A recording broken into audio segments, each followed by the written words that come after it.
ஒரு ஆள் இருந்தான், நிறைய பணம் சம்பாதிச்சான். ஆனால் செலவு பண்ண மனசு வரல, கருமி. அவன் என்ன பண்ணான், சேர்த்த பணம் பூராவையும் ஒரு மரத்தடியில் புதைச்சி வச்சுருந்தான். வாரத்துக்கு ஒரு தடவை அந்த மரத்தடிக்கு வருவான், புதைச்ச இடத்த ஆவலோடு பார்த்துக்கிட்டு இருப்பான். அதுக்கப்புறம் போயிடுவான். அவ்வளவுதான். ஒரு நாள் ஒரு திருடன் வந்தான். இவன் புதைச்சி வச்சுருந்ததெல்லாம் எடுத்துகிட்டு போட்டான். இது தெரிஞ்சு போச்சு. அந்த கருமி புலம்ப ஆரம்பிச்சிட்டான். இவன் புலம்பலை கேட்டதும் அக்கம் பக்கத்தில் இருந்தவங்கெல்லாம் ஓடி வந்தாங்க. என்ன விஷயம்னு விசாரித்தாங்க. இவன் சொன்னான். ஒரு பெரியவர் கேட்டார், ஏப்பா வாரம் வந்து இந்த இடத்த பார்க்குறதாக சொன்னியே, எப்போவாவது இதில் இருக்கிற பணத்தை எடுத்து செலவு பண்ணியிருக்கியா அப்படின்னு கேட்டார். நான் அப்பப்போ வந்து அதை பார்க்குறது தான் வழக்கம், அதை தொட்டதே இல்லைன்னு அவன். சரி, அப்படின்னா இப்போவும் நீ அதே மாதிரி வாரம் ஒரு தடவை வந்து இந்த இடத்த பார்த்துட்டு போகலாமே அப்படின்னாராம் அந்த பெரியவர். அதுவும் சரிதானே, எவ்வளவு காலமானாலும் அவன் அந்த பணத்தை எடுத்து செலவு பண்ண போகிறதில்ல. அப்படி இருக்கிறப்ப உள்ளே பணம் இருந்தாலும் ஒன்று தான், இல்லாமல் போனாலும் ஒன்று தான். இதிலேருந்து என்ன புரியுதுன்னா, ஒருத்தர்கிட்ட இருக்கிற பணத்தை கொண்டு அவர் பணக்காரரா ஏழையா அப்படின்னு முடிவு செய்கிறது சரியில்லை. அந்த செல்வத்தை அனுபவிக்கிற திறன், பயன்படுத்துகிற திறன், அதை வச்சு தான் அவர் ஏழையா பணக்காரரா அப்படிங்கிறத நிர்ணயம் பண்ணணும். அதுதான் சரி. செலவு பண்ண தெரியாதவன் சேகரம் பண்ணிகிட்டே இருக்கிறதுனால என்ன பிரயோஜனம்? தலைமுடியே இல்லாதவன் தாராளமாக சீப்புகளை வாங்கி சேகரம் பண்ணுறது மாதிரி தானே இது. சில சமயம் செலவு பண்ண நாம் தயாராக இருந்தால் கூட அந்த செல்வம் நமக்கு பயன்படுறதில்ல. அரேபியாவில் ஒரு நகை வியாபாரி விலை உயர்ந்த முத்துக்களை எல்லாம் அவர் வச்சு வியாபாரம் பண்ணிகிட்டு இருந்தார். அவர் ஒரு சமயம் ஒரு பாலைவனம் வழியாக போயிட்டுருக்கிறார் ஒட்டகத்தில். அப்போது திடீர்னு கடுமையான புயல் வீச ஆரம்பிச்சுட்டுது. திசை தவறி இவர் எங்கேயோ வந்துட்டார். கூட வந்தவங்களையும் காணலை, எங்கே போனாங்களோ தெரியல. இவர் ரொம்ப பயந்து போய் அங்கே எங்கேயுமா அலைஞ்சு திரியிறார். வழியே தெரியல, பசி கடுமையாயிட்டுது. ஒட்டகத்து முதுகில் ஒரு மூட்டை இருந்தது, அதை பிரித்து பார்த்தார். உள்ளே ஏதாவது இருக்கான்னு தேடி பார்க்குறார். அது வரைக்கும் கண்ணில் தட்டுப்படாத அபூர்வமான ஒரு பை கண்ணில் பட்டுது. ஆஹா, அதில் ஏதாவது சாப்பிட்றதுக்கு இருக்கும் அப்படின்னு நினச்சி ஆவலாக அதை பிரித்து பார்க்குறார். அந்த பையில் விலை உயர்ந்த முத்துக்கள் நிறைய இருந்துதான். அப்போ தான் அவர் நினச்சாராம், விலை உயர்ந்த முத்துக்கள் கூட சாப்பிட்றதுக்கு உணவாக முடியாது அப்படிங்கிறத புரிஞ்சுக்கிட்டாராம். எந்த நேரத்தில் எது நமக்கு தேவையோ அது நமக்கு தாராளமாக கிடைக்கணும். அப்படி அது கிடைக்கிறதுக்கு நம்மக்கிட்ட இருக்கிற செல்வம் பயன்படணும். அது நமக்கும் பயன்படலாம், நம்ம மூலமாக அடுத்தவங்களுக்கும் பயன்படலாம். அதுதான் செல்வத்தின் பயன். ஒரு மரத்தடியில் ஒருத்தன் உட்காந்து அழுதுகிட்டு இருந்தான். அந்த பக்கமாக வந்த இன்னொருத்தன் ஏப்பா அழுதுகிட்டு இருக்கிறேன்னு கேட்டான். இந்த இடத்துல தான் பூமிக்கு அடியில் பணம் இருக்குது, புதைச்ச இடம் தெரியல, அதான் அழறேன் அப்படின்னா. நல்லா ஞாபகப்படுத்தி பாரு, எந்த இடத்துல புதைச்ச அப்படின்னு கேட்டான் இவன்.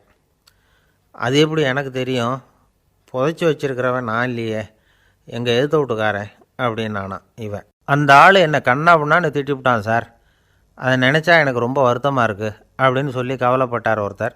இதில் கவலைப்படுறதுக்கு என்ன இருக்குது அப்படின்னார் ஒரு பெரியவர். அவர் ஒரு மகான்.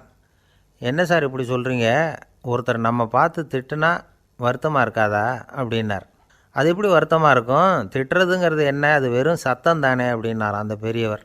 நம்ம ஆளுக்கு தலையை பிச்சுக்கலாம் போல் இருந்தது. இருக்காது அப்படின்னா நமக்கே அப்படி தானே தோணுது. அந்த பெரியவர் சொல்கிறது ரொம்ப பெரிய விஷயம். அதை நாம் புரிஞ்சிக்க முயற்சி பண்ணலாம்னா நடைமுறை வாழ்க்கைக்கு அது ஒத்து வர்றது மாதிரி தெரிய மாட்டேங்குது. இருந்தாலும் அந்த பெரியவர் அதுக்கு என்ன தான் விளக்கம் கொடுக்குறாருன்னு பார்ப்போமே. ஒரு ரயில் போயிட்டுருக்கு, அதில் ஒரு சாது போயிட்டுருக்கார். அந்த ரயில் வந்து அவர் ஹரித்வாரம் போயிட்டுருக்கார். அவர் ரயிலில் ஏகப்பட்ட கூட்டம். நம்ம ஊர் ரயில் கேட்க வேணும், டிக்கெட் வாங்கிட்டு கொஞ்சம் பேர், வாங்காத கொஞ்சம் பேர். அது என்னத்துக்கு அனாவசியமாக டிக்கெட் அப்படிங்கிற நினப்பில் பாதி பேர். இந்த கூட்டத்துக்கு மத்தியில் அந்த சாதுவும் போயிட்டுருக்கிறார். உட்கார்றதுக்காக இருந்த இடத்துல ஒரு ஆள் படுத்துருக்கிறான், கொஞ்சம் முரட்டு ஆசாமி. அவன் கால் பக்கத்தில் கொஞ்சோண்டு இடம் பாக்கி இருந்தது. அந்த இடத்துல இந்த சாது உட்காந்துருந்தார்.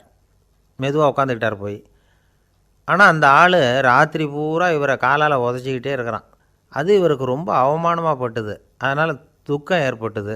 இருந்தாலும் அதை ஒரு மாதிரியாக சகிச்சுக்கிட்டே இவர் வந்து சேர்ந்தார். பொழுது விடிஞ்சுது. அந்த சாது ஹரித்வார் வந்து சேர்ந்தார். அங்கே ஒரு பெரிய ஞானியை சந்தித்தார்.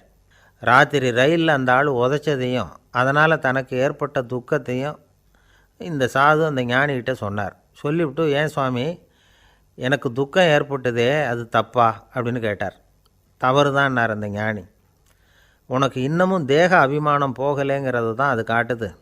அஷ்டாவக்கிரர் என்ன சொல்கிறார் தெரியுமா? உண்மையான ஞானி யாராவது தன்னை வந்தனை செய்தால் அதற்காக சந்தோஷப்பட மாட்டார், யாராவது நிந்தனை செய்தால் அதற்காக வருத்தப்பட மாட்டார் அப்படின்னு சொல்கிறார். நிந்தனைங்கிறது ஒரு ஒலி தான். தேகாபிமானம் இருக்கிற வரைக்கும் இந்த ஒலி நம்மளை வேதனைப்படுத்தும். நான் தேகம் இல்லை ஆத்மா அப்படிங்கிற நினைவு இருந்தால் இந்த ஒலி நம்மளை பாதிக்காது.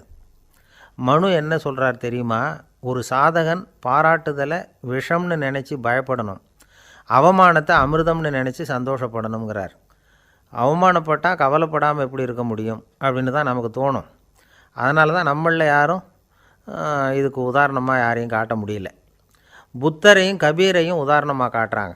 அவங்களுக்கெல்லாம் அவமானம் ஏற்பட்டப்போ கவலையே படலையாம்.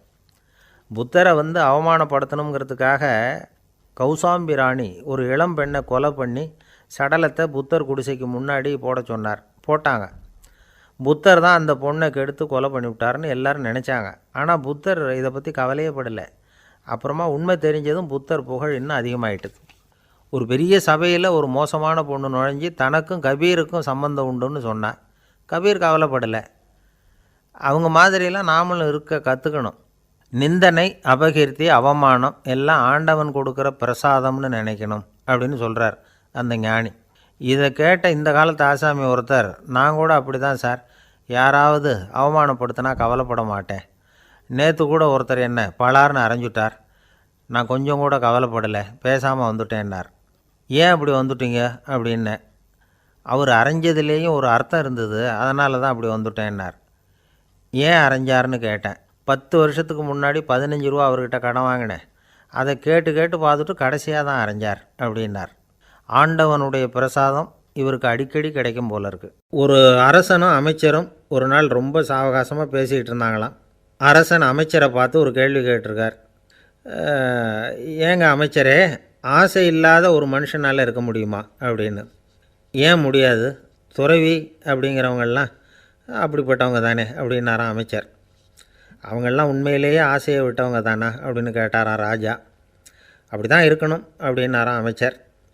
அப்படின்னா ஆசையே இல்லாத ஒரு உண்மையான துறவியை நான் பார்க்கணுமேன்னார். அது என்ன பிரமாதம், அதுக்கு நான் ஏற்பாடு பண்ணுறேன் அப்படின்னு விட்டார் இவர். சொல்லிவிட்டு உடனே புறப்பட்டு போனார். அங்கே தேடினார். அப்புறம் தான் அவருக்கு புரிஞ்சுது உண்மை துறவியை கண்டுபிடிக்கிறது எவ்வளவு கஷ்டமான காரியம்னு. இருந்தாலும் ராஜா கிட்ட சொல்லியாச்சே உண்மை துறவியை காட்டுறேன்னு. இப்போ என்ன பண்ணுறது? ராஜா கிட்ட சொன்னபடி நடக்கலைன்னா அவருக்கு கோபம் வந்துடும். அமைச்சர் ஒரு யோசனை பண்ணார். அவருக்கு ஒரு வழி தெரிஞ்சுது. அதுதான் சரின்னு முடிவு பண்ணார். அதாவது அந்த ஊரில் அவருக்கு தெரிஞ்ச நாடக நடிகர் ஒருத்தர் இருக்கிறார், நல்லா நடிப்பார். அவரை போய் பார்த்தார். இதை பாருப்பா, எனக்காக நீ ஒரு காரியம் செய்யணும்னார்.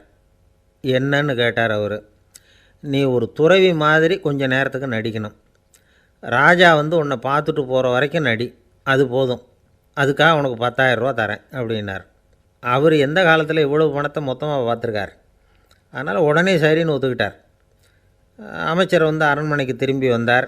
என்ன அமைச்சரே, இன்னுமா ஒரு உண்மையான துறவி கிடைக்கலன்னார். உண்மையான துறவி ஒருத்தரை இப்போ தான் கொஞ்சம் நேரத்துக்கு முன்னாடி பார்த்து பேசிவிட்டு வர்றேன். அவர் நம்ம ஊருக்கு வெளியில் குளத்தங்கரையில் உள்ள ஒரு ஆலமரத்துக்கு அடியில் உட்காந்துருக்கிறார் அப்படின்னார் இவர். அப்படின்னா உடனே புறப்படுங்க அப்படின்னார் ராஜா. பரிவாரங்களோடு புறப்பட்டார். அங்கே அந்த மரத்தடியில் அந்த ஆள் வேஷம் போட்டுக்கிட்டு துறவி மாதிரி உட்காந்துருக்கிறான். ராஜா நேராக போனார். அந்த துறவி காலில் பொத்துன்னு விழுந்து வணங்கினார். உடனே ராணியும் அவர் காலில் விழுந்தாங்க. அடுத்தபடியாக அமைச்சர் விழுந்தார். அவருக்கு தெரியும் இது நம்ம ஆள் தான்னு. இருந்தாலும் என்ன பண்ணுறது, நேரம். அப்புறம் பரிவாரங்கள்லாம் துறவி காலில் விழுந்து ஆசீர்வாதம் வாங்கிட்டாங்க. ராஜா அப்புறமா தங்கத்தட்டில் பொன்னையும் பொருளையும் வச்சு அந்த துறவிக்கிட்ட ரொம்ப பணிவாக நீட்டுறார். தாங்கள் தயவு பண்ணி இதை ஏற்றுக்கணும் அப்படின்னு வேண்டிக்கிட்டார். அந்த துறவி பற்றில்லாமல் அதை பார்த்தார். எல்லாத்தையும் திறந்துவிட்ட எனக்கு இதெல்லாம் எதுக்காக அப்படின்னு சொல்லி அதை மறுத்துட்டாராம். ஆஹா, உண்மையான துறவியை பார்த்துட்டோம் அப்படிங்கிற ஆனந்தம் அரசருக்கு. ரொம்ப நிம்மதியாக திருப்தியாக திரும்பி வந்தார் அரண்மனைக்கு. அதுக்கப்புறம் அமைச்சர் யாருக்கும் தெரியாமல் அந்த துறவிகிட்ட ஓடினார். சொன்ன பிரகாரம் பணத்தை நீட்டினார். இந்தாப்பா, நான் உங்ககிட்ட சொன்னபடி 10,000 ரூபா பணம் எடுத்துக்கோ அப்படின்னார். அந்த ஆள் ராஜா கிட்ட சொன்னது மாதிரியே எல்லாத்தையும் திறந்துவிட்டேன், எனக்கு இதெல்லாம் எதுக்காக வேணாம் அப்படின்னு விட்டாரான். நடித்த வரைக்கும் போதும்ப்பா, இனிமேல் இந்த நாடக வசனம்லாம் வேணாம், வேஷத்தை கலைச்சிரு, பணத்தை வாங்கிக்கோன்னார். இல்லைங்க, இது வேஷம் இல்லை, இது வசனமும் இல்லை, இது உண்மை. கொஞ்ச நேரம் துறவி மாதிரி நடித்ததுக்கே இந்த தேசத்து ராஜா ராணி அமைச்சர் பரிவாரங்கள் எல்லாம் என் காலில் விழுந்து வணங்குறாங்க.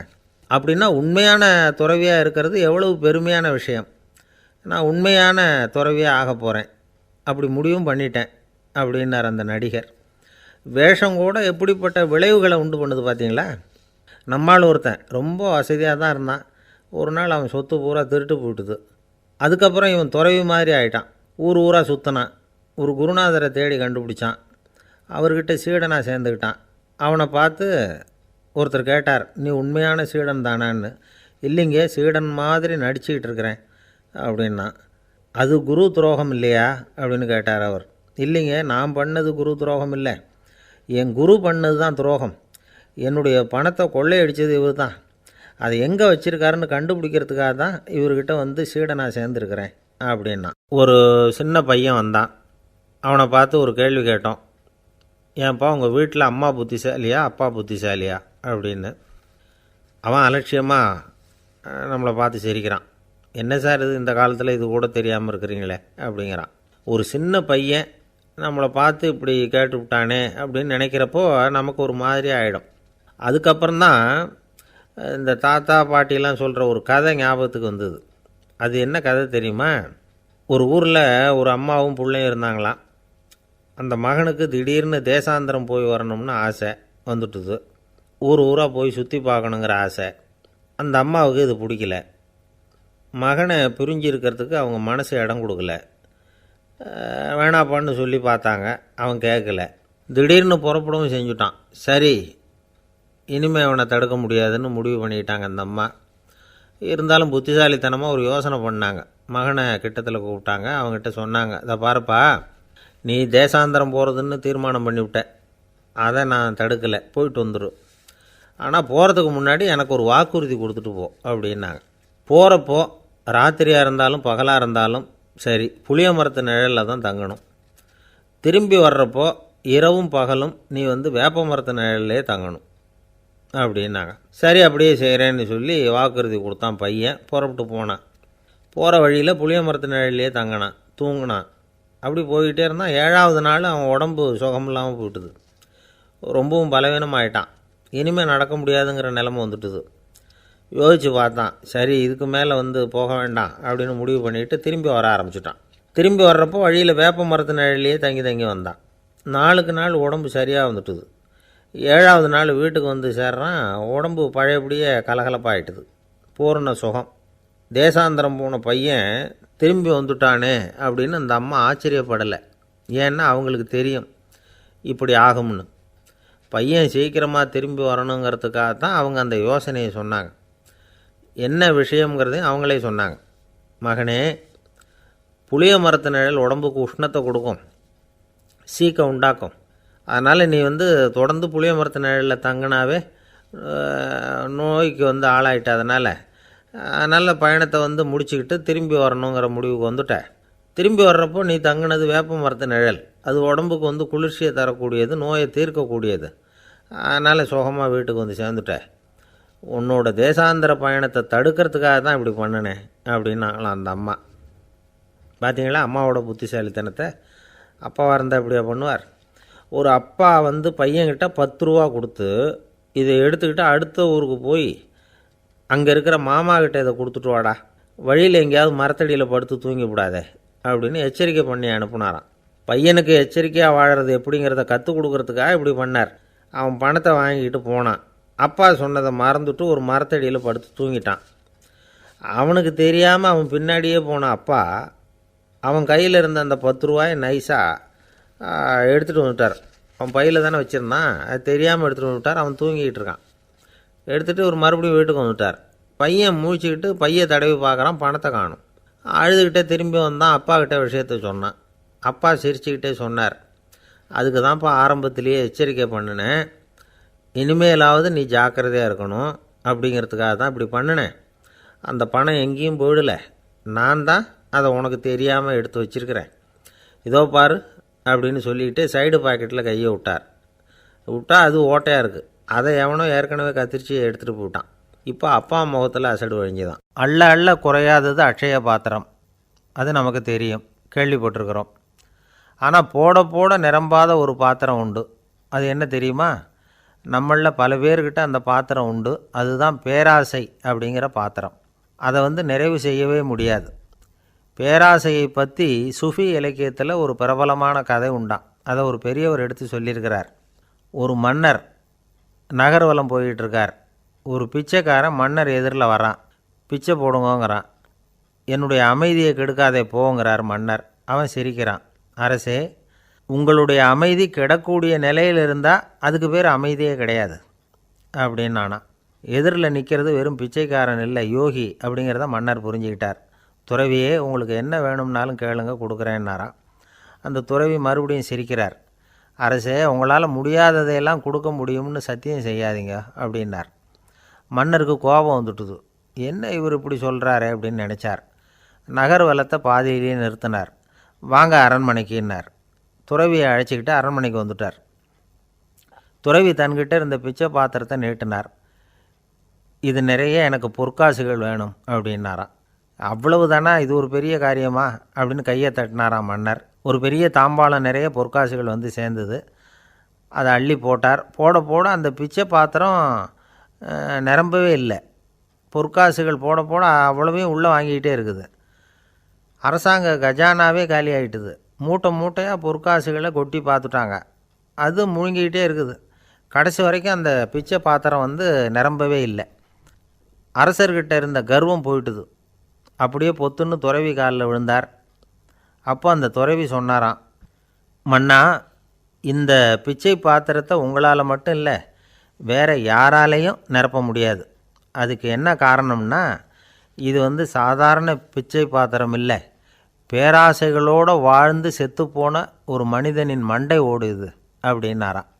பாருங்கள், இதுதான் அந்த சுஃபி இலக்கிய கதை.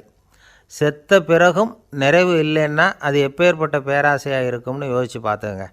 நம்மால் ஒருத்தர் கல்யாணம் பண்ணிக்க பொண்ணு பார்த்துக்கிட்டு இருந்தார். அழகு, அறிவு, படிப்பு எதுவும் தேவையில்லை, பணம் மட்டும் இருந்தால் போதும் அப்படின்னு பார்க்குறவங்ககிட்டெல்லாம் சொல்லி வச்சார். ரொம்ப நாளைக்கு அப்புறம் ஒரு பணக்காரர் கிடைச்சார். அவர் சொன்னார், இதை பாருங்கள், எனக்கு 20 வயசில் ஒரு மகள், அவளை நீங்கள் கல்யாணம் பண்ணிக்கிட்டா 2 லட்சம் பணம் கொடுப்பேன். 25 வயசில் ஒரு பொண்ணு, அவளை கல்யாணம் பண்ணிக்கிட்டா 2.5 லட்சம் தருவேன். 30 வயசில் ஒரு பொண்ணு இருக்கா, அவளை கல்யாணம் பண்ணிக்கிட்டா 3 லட்சம் தருவேன். என்ன சொல்கிற அப்படின்னாராம். இவன் கொஞ்ச நேரம் யோசித்து பார்த்துருக்கான். அதுக்கப்புறம் மெதுவாக அவரை நிமிர்ந்து பார்த்து, ஏன் சார், உங்ககிட்ட 50 வயசில் ஏதாவது பொண்ணு இருக்கா அப்படின்னு கேட்டானான். சில பேரை இப்படி சொல்கிறது உண்டு. அடுத்தவங்களை அனுசரித்து நடந்துக்க தெரியல, அவன் என்ன சார் மனுஷன் அப்படிம்பாங்க. சக மனிதர்களோடு எப்படி பழகிறது அப்படின்னு தெரியாததுனாலேயே பல பேர் இன்றைக்கி சங்கடப்பட்டுக்கிட்டு இருக்கிறாங்க. வசதி வாய்ப்பெல்லாம் சரியாக இருக்கும், ஆனால் வாழ்க்கை சரியாக இருக்காது. இன்னொருத்தர்கிட்ட எப்படி பேசுறது பழகிறதுங்கிறது தெரியாததுனால தான் இந்த அவஸ்தை. சரி, இந்த அவஸ்தை இல்லாமல் வாழறது எப்படி? இதுக்கு அனுபவசாலிகள் சில வழிமுறைகளை சொல்கிறாங்க. அதெல்லாம் என்னென்னங்கிறத இப்போ தெரிஞ்சுக்குவோம். முதல்ல நம்ம நாக்கு நம்ம கண்ட்ரோலில் இருக்கணும். வார்த்தைகளை கொட்டிவிட்டு அதுக்கப்புறம் அள்ள முடியாமல் கடந்து கஷ்டப்படக்கூடாது. எப்படி பேசுகிறோங்கிறதும் முக்கியம், பேசுகிறப்ப எப்படி முகத்தை வச்சுருக்கிறோங்கிறதும் முக்கியம். அன்பாக பேசினாலும் நல்லாயிருக்கும். அப்படி பேசுகிறப்ப ஆதரவாக அவர் தோள் மேலே ஒரு கையை போட்டுக்கிட்டு பேசினா இன்னமும் நல்லாயிருக்கும். ரெண்டாவது விஷயம், இன்னொருத்தர்கிட்ட பேசுகிறப்போ வாக்குறுதிகளை அள்ளி வீசக்கூடாது. கொடுக்குற வாக்குறுதி குறைச்சலாக இருக்கணும். அப்படி கொடுத்த வாக்குறுதியை கண்டிப்பாக நிறைவேற்றணும். நாம் ஒருத்தரை பாராட்டுறோம் அல்லது அவரை பற்றி அபிப்பிராயம் சொல்கிறோம்னா அது ஆக்கப்பூர்வமாக இருக்கணும். நம்ம பாராட்டு அல்லது விமர்சனம் அடுத்தவருடைய முன்னேற்றத்துக்கு உதவுறது மாதிரி இருக்கணும். நாம் சொல்கிறத கேட்டுட்டு அவன் தலையில் கையை வச்சுட்டு உட்காந்துடக்கூடாது. எப்பவும் உற்சாகமாக இருக்கணும், முகம் மலர்ச்சியாக இருக்கணும். மனுஷன் இருந்தால் வருத்தம், கவலை, ஏமாற்றம் எல்லாம் இருக்க தான் செய்யும். அதெல்லாம் மனசில் இருக்கட்டும். அந்த வருத்தமும் கவலையும் ஏமாற்றமும் சேர்ந்துக்கிட்டு நம்ம முகத்தில் இருக்கிற மலர்ச்சியை மூடி மறைக்கிறதுக்கு நாம் இடம் கொடுத்துடக்கூடாது. எந்த விஷயத்தை பற்றி யாருக்கிட்ட பேசினாலும் வெளிப்படையாக பேசணும், திறந்த மனசோடு பேசணும். மூடி மறைச்சி முழுங்கிக்கிட்டு இருக்கக்கூடாது. இன்னொருத்தர்கிட்ட பேசுகிறப்போ விவாதம் பண்ணுங்க, அது தப்பு இல்லை. ஆனால் வாதாடிக்கிட்டு இருக்கக்கூடாது. அதாவது என்ன சொல்கிறாங்கன்னா, டிஸ்கஸ் பண்ணலாம், ஆர்கியூ பண்ணக்கூடாதான். நம்மக்கிட்ட இருக்கிற நல்ல குணங்களை நாம் எடுத்து சொல்லிகிட்டு இருக்கக்கூடாது. அந்த நல்ல குணங்களே நம்மளை பற்றி எடுத்து சொல்லணும். அது மாதிரி நடந்துக்கணும். அதே மாதிரி அடுத்தவங்க கிட்ட உள்ள கெட்ட குணங்களை பற்றி அவசியம் இல்லாமல் நாம் பேச வேண்டியதில்லை. உங்களை பற்றி யாராவது தப்பாக பேசுகிறாங்களா, அப்படி அவங்க பேசுகிறதுல உண்மை இல்லையா அப்படின்னா அதை நீங்கள் பொருட்படுத்த வேண்டியதில்லை, விட்டுடலாம். அது தானாக போயிடும். ஒரு 4-5 பேரோட பேசிக்கிட்டு இருந்தீங்கன்னா எல்லாருக்கும் முக்கியத்துவம் கொடுங்க, யாரையும் அலட்சியப்படுத்தாதீங்க. தமாஷா பேசலாம், ஆனால் அவங்க தமாஷ் அடுத்தவங்களை கேலி பண்ணுறதா இருக்கக்கூடாது. நமக்கு கிடைக்க வேண்டியது கிடைக்கலையே அப்படிங்கிற தவிப்பு நம்மக்கிட்ட இருக்கக்கூடாது. அது தேவையில்லை. உங்கள் செயல்பாடுகள் தெளிவாக இருக்கட்டும், பாராட்டு தானாக அவங்கள தேடிட்டு வரும். இன்னொரு மனுஷனுடைய மனசில் கௌரவமான ஒரு இடத்த பிடிக்கணும்னா நாம் இந்த குணத்தையெல்லாம் நம்மக்கிட்ட வளர்த்துக்கணும். இதெல்லாம் அனுபவசாலிகள் சொல்லியிருக்கிற குறிப்புகள். இந்த குறிப்புகளை சரியாக புரிஞ்சுக்கணும், அது முக்கியம். தப்பாக புரிஞ்சுக்கிட்டா என்ன ஆகும் தெரியுமா? இதை கேளுங்க. ஒருத்தர் வந்தார், சார் அடுத்தவங்க தோள் மேலே கையை போட்டுக்கிட்டு அன்பாக பேசணும்னு சொன்னீங்க, அப்படி தான் பேசினேன். அவர் முதுகை கூட தட்டி கொடுத்தேன், என் வேலை போயிட்டுது சார், வீட்டுக்கு அனுப்பிச்சிட்டாங்க அப்படின்னார். யாருக்கிட்ட அப்படி பேசுனீங்கன்னு கேட்டோம். என் முதலாளிகிட்ட சார் அப்படிங்கிறார் ரொம்ப சோகமாக. ஒருத்தர் ரொம்ப அவசரமாக வந்தார், சார் மனுஷன் நிம்மதியாக இருக்கிறதுக்கு என்ன வழின்னு கேட்டார். சீக்கிரமாக ஒரு கல்யாணத்தை பண்ணிங்க, எல்லாம் சரியாக போடும் அப்படின்னோம். அவர் ஒரு மாதிரியாக பார்த்தார். ஏற்கனவே எனக்கு கல்யாணம் ஆகிட்டுது சார், அதனால தானே நிம்மதியாக இருக்கிறதுக்கு வழி கேட்குறேன் அப்படின்னார். சரி, இவர் ஒரு மாதிரியான கேஸ் அப்படின்னு நினச்சிக்கிட்டு நம்மக்கிட்ட இருந்த ஒரு சின்ன புத்தகத்தை அவர்கிட்ட தூக்கி கொடுத்தோம். இதை படித்து பாருங்கன்னு. கல்யாணத்துக்கு பிறகும் சந்தோஷமாக இருக்கிறதுக்கு என்ன வழி அப்படிங்கிற கேள்விக்கு அந்த புத்தகத்தில் விளக்கம் இருந்தது. கணவன் மனைவிக்குள்ளே சிக்கல் வராமல் இருக்கிறதுக்கு அதில் சில வழிகளை சொல்லி கொடுத்துருக்குறாங்க. அதெல்லாம் என்னென்ன அப்படிங்கிறத இப்போ பார்க்கலாமா? குடும்பம்னு இருந்தால் கோபம் வரதான் செய்யும், அது வந்துட்டு போகட்டும், பரவாயில்ல. ஆனால் அந்த கோபம் ஒரே நேரத்தில் 2 பேருக்கும் வந்துடாமல் பார்த்துக்கணும்.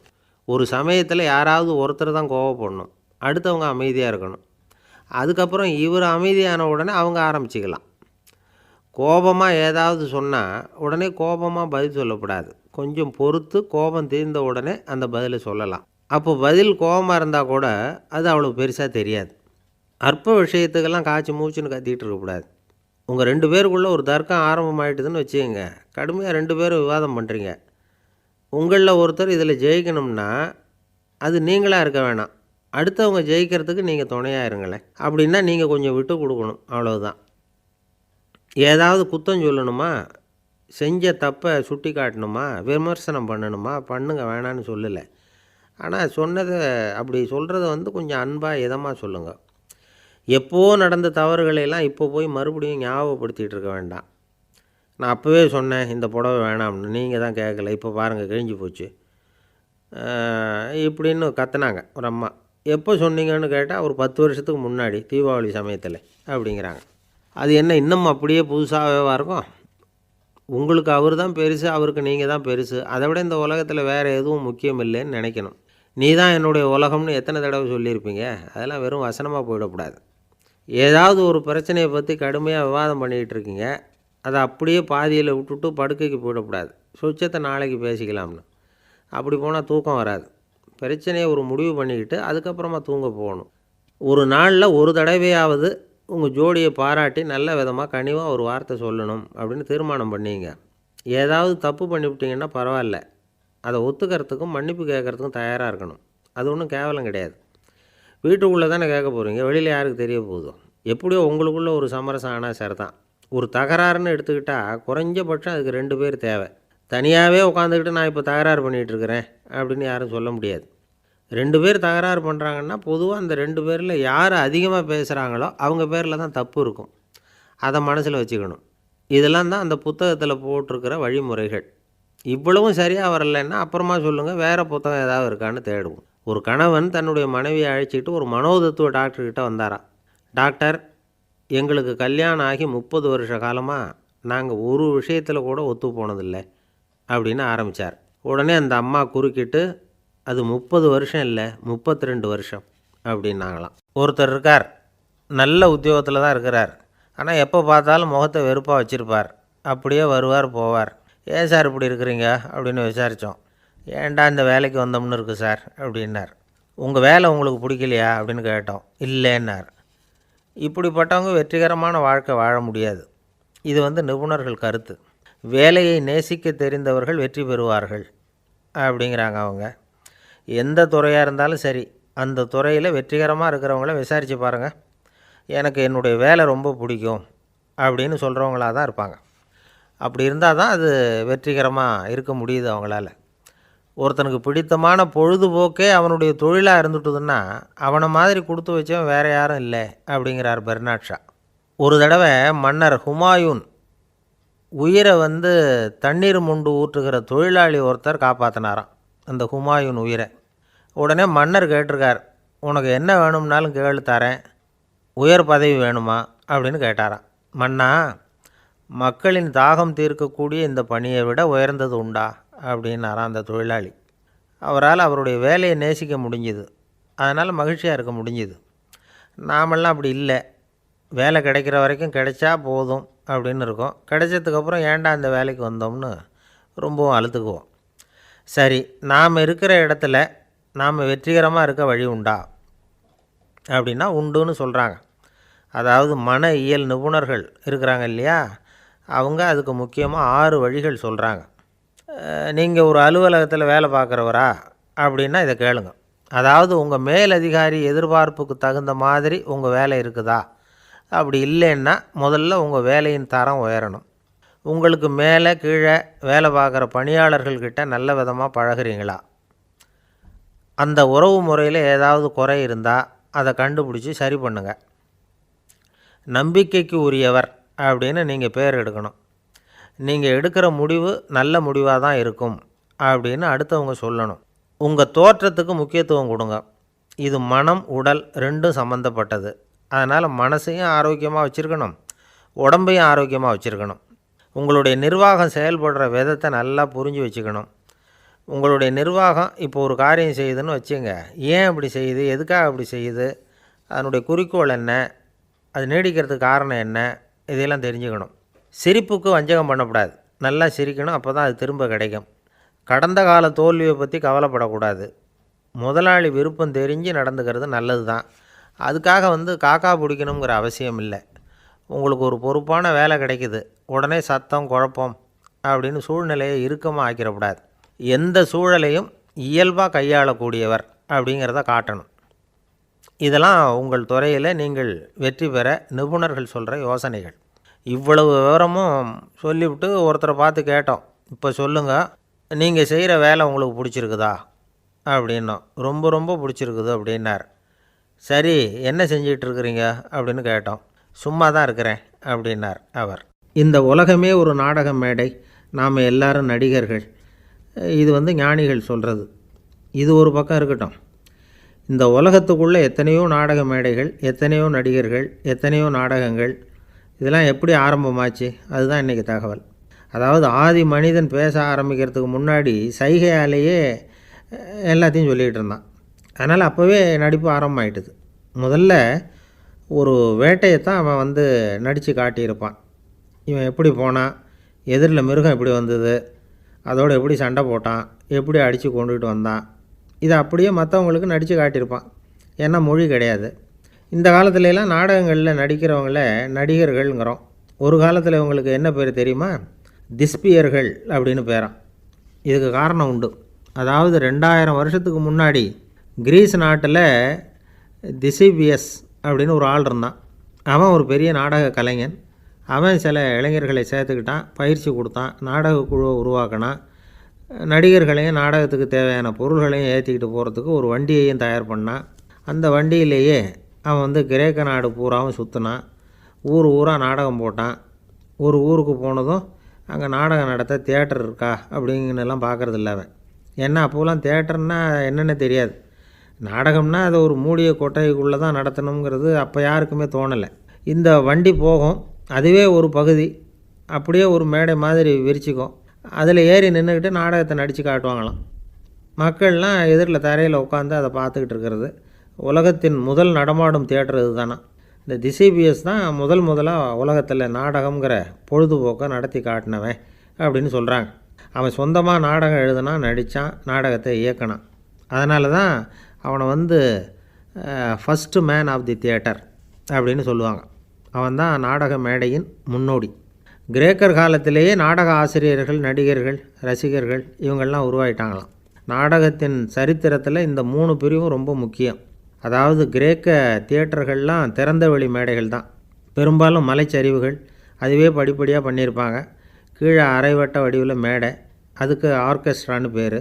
பிற்காலத்தில் இதில் உட்காந்து இசைக்குழுவினர் வந்து வாய்ச்சதுனால இசைக்குழுவுக்கே ஆர்கெஸ்ட்ராங்கிற பேர் வந்துட்டுது. இப்போது கிரேக்க தியேட்டர்களில் ஒன்று, அதோட காலம் வந்து கிமு 340. அதை இன்னமும் பாதுகாத்து வச்சுருக்கிறாங்களாம். எபிடாரஸ் அப்படிங்கிற இடத்துல அது இருக்குதான். இன்னமும் அந்த தியேட்டரை பயன்படுத்திக்கிட்டு வர்றாங்களாம். சிறந்த கிரேக்க நாடகங்கள்லாம் அங்கே நடிக்கிறாங்களாம். ஆரம்ப காலத்திலேயே கட்டணம் கிடையாது. அப்புறம் பின்னாடி தான் நுழைவு கட்டணம்லாம் அப்படியே வந்துட்டு தான். நடிகர்கள் வந்து பளபளப்பான ஆடைகள் உடுத்தியிருப்பாங்களாம்.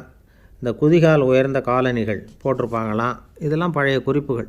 பலவிதமான உருவங்களில் மாஸ்க் அப்படின்னு சொல்லப்படுற முகமூடி. அதனால் ஒரே நடிகர் பல வேடங்களில் நடிக்கிறது உண்டான். ஆரம்பத்தில் பெண் நடிகர்கள் கிடையாது, எல்லாம் ஆண் நடிகர்கள் தான். ரோமானியர்கள் தான் முதல் நிரந்தர நாடக மேடையை கட்டினவங்க. அதுதான் முதல் தியேட்டர்.